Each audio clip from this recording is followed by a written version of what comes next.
Welcome back once again. और आज हम चलते हैं ओमिक्रॉन सेकंड में विलास प्लॉट्स और अपार्टमेंट्स देखने के लिए।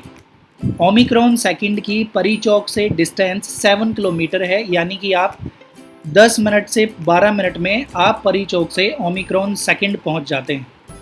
ओमिक्रॉन सेकंड में जैसे ही आप एंटर करते हैं, Omicron second fully gated society है जो कि सिक्योरिटी गार्ड और कैमरे से लैस है। इस सेक्टर के बारे में अगर बात करें तो ये सेक्टर ABCD 4 ब्लॉक्स में डिवाइड है। जो डी ब्लॉक है वो 90 स्क्वायर मीटर का ब्लॉक है, जो सी ब्लॉक है वो 120 स्क्वायर मीटर का ब्लॉक है, और जो ए और बी ब्लॉक हैं वो 250 स्क्वायर मीटर यानी कि 250 स्क्वायर मीटर के ब्लॉक हैं। जो इसकी जो मेन रोड हैं ये 18 मीटर वाइड हैं, और जो सब रोड हैं वो 12 मीटर, और जो अंदर की जो सेक्टर के इनर रोड हैं वो 9 मीटर वाइड है। ये जो पूरा सेक्टर है इतना साफ़ सुथरा है कि आपको हर पॉइंट पर जो साफ़ सफाई के जो बॉक्सेस होते हैं वो मिल जाएंगे। पूरे सेक्टर में इतनी साफ़ सफाई है कि पूरे ग्रेटर नोएडा में इस सेक्टर के बराबर साफ़ सफाई अभी तक नहीं देखी है।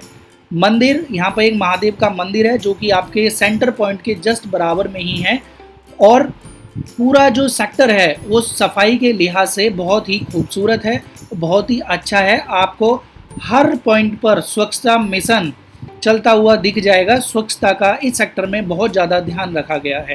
इस सेक्टर का सर्कल रेट जोन सी में आता है और इसका सर्कल रेट 26,000 है। वाटर, सीवेज और इलेक्ट्रिसिटी इसमें अंडरग्राउंड है। इसमें जो इलेक्ट्रिसिटी प्रोवाइड कराता है वो NPCL प्रोवाइड कराता है, जिससे 24 आवर इंटू 7 99.9% अप टाइम के साथ इसमें इलेक्ट्रिसिटी आती है। प्ले स्कूल भी अभी इस कॉलोनी में नहीं है, इस सेक्टर में नहीं है। आने वाले टाइम में ज़रूर उसके लिए यहाँ पे स्पेस अवेलेबल है, बट अभी फ़िलहाल इस सेक्टर में प्ले स्कूल नहीं है। स्कूल भी अभी सेक्टर में नहीं है। लोकेलिटी की बात की जाए तो यह सेक्टर बहुत ही अच्छा है, बहुत ही अच्छे यहाँ पे मकान बने हुए हैं। लोकेलिटी बहुत ही अच्छी है। जैसे बाकी सेक्टर, जैसे हम ईटावन की बात करें, वहाँ पे थोड़ा जो कंस्ट्रक्शन लेबर थी वो भी रहती थी, बट इस सेक्टर में इस तरह की कोई कम्युनिटी नहीं रहती है, कोई भी लोकेलिटी नहीं रहती है। इस सेक्टर के अंदर आपको जो लोगों ने घर बनाए हुए हैं ज़्यादातर वही रह रहे हैं। ऑक्यूपेंसी रेट की बात की जाए तो इस सेक्टर की आज के टाइम में ऑक्यूपेंसी 50 to 60% है, और लोग इस सेक्टर में रह रहे हैं। लोकल मार्केट अभी इस सेक्टर में नहीं है। जो ग्रेटर नोएडा अथॉरिटी की जो हट्स हैं, जो शॉपिंग हट्स हैं, वो ज़रूर इस सेक्टर में है, और आपको इस सेक्टर के अंदर लोकल जो लोग होते हैं उन्होंने अपने टेम्परेरी शॉपिंग के लिए, फ्रूट्स के लिए, वेजिटेबल्स के लिए कुछ सेंटर्स बनाए हुए हैं जहां से इस सेक्टर के लोग आसानी से अपने ज़रूरत के हिसाब से चीज़ों को लेते हैं। मेट्रो कनेक्टिविटी इस सेक्टर से 3 से 4 किलोमीटर की दूरी पर ही है। जो ग्रेनो ऑफिस का जो मेट्रो स्टेशन है वो यहाँ से 3 से 4 किलोमीटर की दूरी पर ही आता है। इस सेक्टर में ग्रीन बेल्ट का बहुत महत्व है। सुंदर मकान के साथ साथ लोगों ने अपने घर के सामने वाली ग्रीन बेल्ट को भी सुंदर बनाया हुआ है।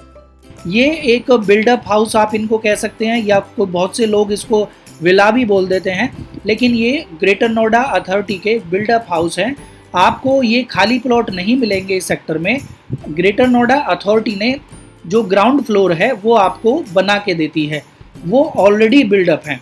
तो इस सेक्टर में जब भी कोई प्लॉट लेता है तो आप ये समझिए कि थोड़ा बहुत रिपेयरिंग के बाद तुरंत आप उसमें रहने के लिए आ सकते हैं, यानी कि रेडी टू मूव एक तरह से इसके अंदर ये हाउसेज़ हैं। तो ये ग्रेटर नोएडा अथॉरिटी द्वारा बनाए गए ये हाउसेज़ हैं जो कि बिल्डअप हाउसेज़ हैं। लोकल हट्स के साथ साथ आपको इस सेक्टर में इस तरह के सुंदर विलास भी देखने को मिलते हैं। इस सेक्टर में पार्क की बात की जाए तो पार्क बहुत ही अच्छी तरीके से मेंटेन किए गए हैं, बहुत ही खूबसूरती के साथ उसमें आपको जो ओपन जिम है वो लगाए गए हैं। बच्चों के खेलने की सारी सुविधाएं इस सेक्टर में हैं, और इस सेक्टर को बहुत अच्छी तरह से इसके पार्क को मैनेज किया गया है।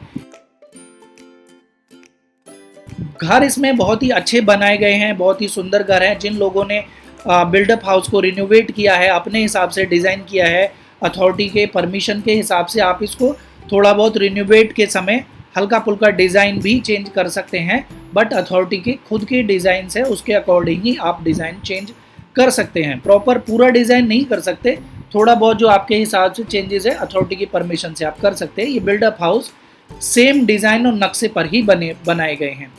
पार्क और बाकी की सुविधाएं इसमें बहुत अच्छी हैं।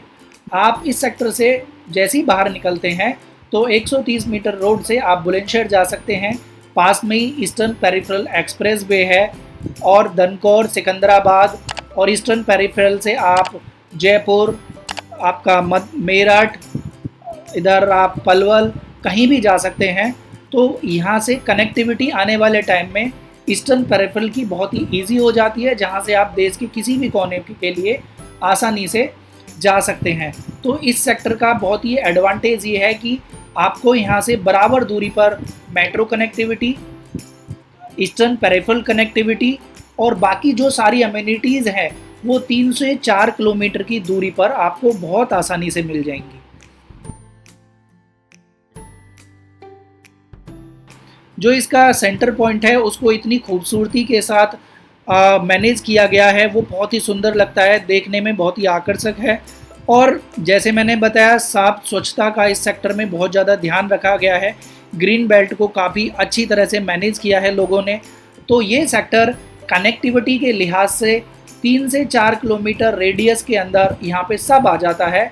तो यह रहने के लिए भी बहुत ही आइडल और इन्वेस्टमेंट के लिए तो बहुत ही अच्छा ही है, लेकिन रहने के हिसाब से भी आज के टाइम में बहुत ही अच्छा सेक्टर है।